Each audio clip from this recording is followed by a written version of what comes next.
जो अभी प्राइमरी चौकसी इन्वेस्टिगेशन चल रहा है, क्या पता चला है और क्या लगता है आपको कि किस वजह से ये कोशिश की गई?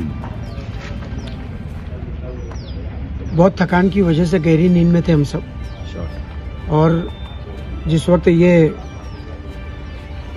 फायर हुई तो ऐसा लगा कि भी जैसा कुछ फूटा है, लेकिन थोड़ी देर के बाद जब उठकर देखा तो खिड़की के जो है कांच फूटे हुए मिले और अंदर एक बुलेट मिली है। 2 जगह खिड़की में छेद है, 2 बुलेट होना चाहिए। दूसरी बुलेट जो है वो ढूंढ रहे हैं बाकी के लोग डिपार्टमेंट के। क्या लगता है क्या वजह रही होंगी हमले के पीछे? मेरी साइड से तो कुछ नहीं है, मगर कोई और मेरे बारे में क्या सोच रहा वो मैं नहीं जानता।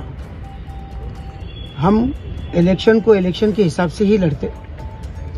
कोई अगर आज अपने अपोजिशन में है तो वो सिर्फ इलेक्शन की हद तक है। पर्सनली कोई किसी का अपोजिशन परमानेंटली होता ही नहीं है। और मैंने पूरे इलेक्शन के कैंपेन में जलगांव शहर के डेवलपमेंट पर ही अपनी बात रखा। मुझे ऐसा लगता है कि जिस तरीके से मैं बिल्कुल क्लियर स्टैंड के साथ ये इलेक्शन कंटेस्ट कर रहा हूँ तो सभी ने वैसे ही करना चाहिए, और पॉसिबल है कि वैसे ही कर रहे हैं। लेकिन फिर भी कुछ ऐसे लोग हैं कि जो इस तरीके की बुज़दिलाना हरकत कर रहे, ये अच्छी बात नहीं है।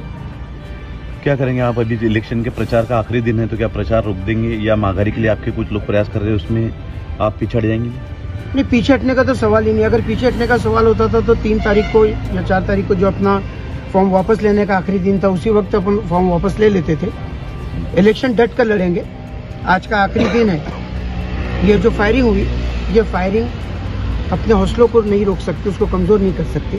आज फिर पूरी ताकत के साथ, पूरे जोश और खरोश के साथ ये जो आखिरी दिन है, लोगों से मुलाकातें होंगी और अपनी बात रखी जाएंगी। तो क्या अपक्षों ने चुनाव नहीं लड़ना चाहिए? क्या आपकी क्या राय है? नहीं, सबसे पहले तो मैं ये कहूँगा कि अहमद सर पर जो एक बुज़दिलाना हमला हुआ है, सबसे पहले मैं एक धर्मगुरु, एक राजनेता होने के नाते मैं इसका निषेध करता हूँ। और ये बड़े अफसोस की बात है कि जलगांव जिले में ये अपक्ष उम्मीदवार पर, आज़ाद उम्मीदवार पर ये दूसरा हमला है। हालांकि अहमद सर और मैं दोनों हम अपोजिशन पार्टियों के, लेकिन जैसे ही मुझे नमाज पढ़ने के बाद पता चला कि अहमद सर के घर पर ऐसा ऐसा हमला हुआ, हम फौरन यहाँ पर चले आए और 1 घंटे से यहीं पर हम खड़े हुए।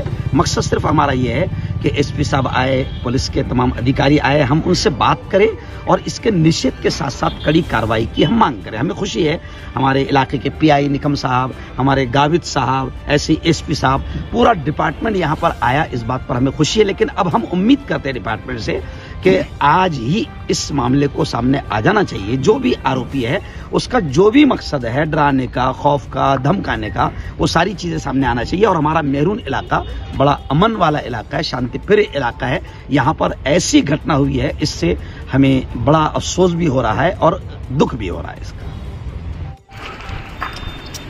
सर, प्राथमिक तफ्तीश में क्या मामला सामने है? जलगांव शहर कॉन्स्टिट्यूंसी का इंडिपेंडेंट कैंडिडेट है शेख अहमद हुसैन गुलाम हुसैन। इनका रिपोर्ट ऐसा हुआ कि मतलब सुबह अंदाज 4 बजे कोई अनजान आदमी ने उसका घर के ऊपर फायर किया है, ऐसा रिपोर्ट हुई थी। और उसका घर का खास विंडो का खास टूटी थी।